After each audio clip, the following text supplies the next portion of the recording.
আজ আপনাদের সাথে একটি গল্প শেয়ার করব, কিন্তু সেটা সত্য ঘটনার ওপরে।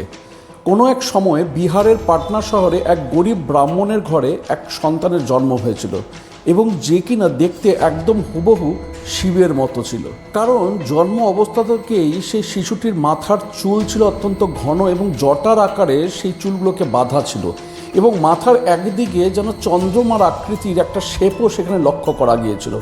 এবং সবথেকে অদ্ভুত যেটা ছিল, তার গলার মধ্যে একটা অদ্ভুত দাগ বা এক রকমের স্পট সেখানে পাওয়া গিয়েছিল, যেটা মনে হচ্ছিল যে দীর্ঘদিন ধরে কোনো সাপ যদি গলার মধ্যে আঁকড়ে বা চেপে বসে থাকলে যেরকম দাগ হয় ঠিক তেমনটা। তো সেই শিশুটিকে নিয়ে পরিবারের সকলে ভীষণ আনন্দে ছিল, ভীষণ খুশিতে ছিল, আর এইভাবেই তাদের দিন কাটছিল, কারণ বহু বছর বাদে তাদের ঘরে কোনো এক সন্তান এসেছিল। তো সকলেই তা নিয়ে ভীষণই খুশিতে ছিল। হঠাৎই একদিন তার মাতা এবং পিতা রাতের মধ্যে একটা অদ্ভুত স্বপ্ন দেখেন, এবং সেই স্বপ্নে স্বয়ং ভগবান শিব এসেছিলেন।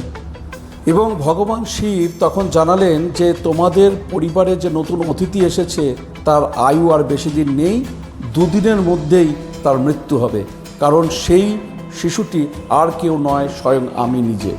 আর সঙ্গে এটাও জানালেন যে যখন আমার মৃত্যু হবে ঠিক তারপরে আমাকে একটা পবিত্র স্থানে মাটির নিচে যেন গেঁথে রাখা হয়। এবং সত্যি সত্যি উনার কথা মতো সেই শিশুটিকে আর কোনোভাবে বাঁচানো গেল না, এবং দুদিনের মধ্যেই তার মৃত্যু হয়েছিল।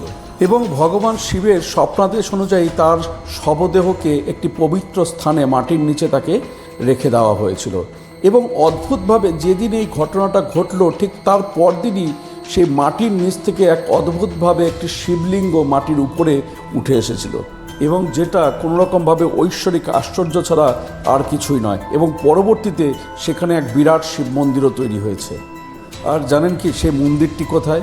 বিহারের পাটনা শহরের সম্পদ চক নামক একটি গ্রামে সেখানে এই মন্দিরটি আজও আছে, এবং বহু মানুষের ভিড় ঢলে প্রত্যেক সোমবার করে। প্রত্যেকে ভালো থাকুন, সুস্থ থাকুন, আর আমার এই ভিডিওটিকে অবশ্যই লাইক, শেয়ার এবং কমেন্ট করুন। নমস্কার।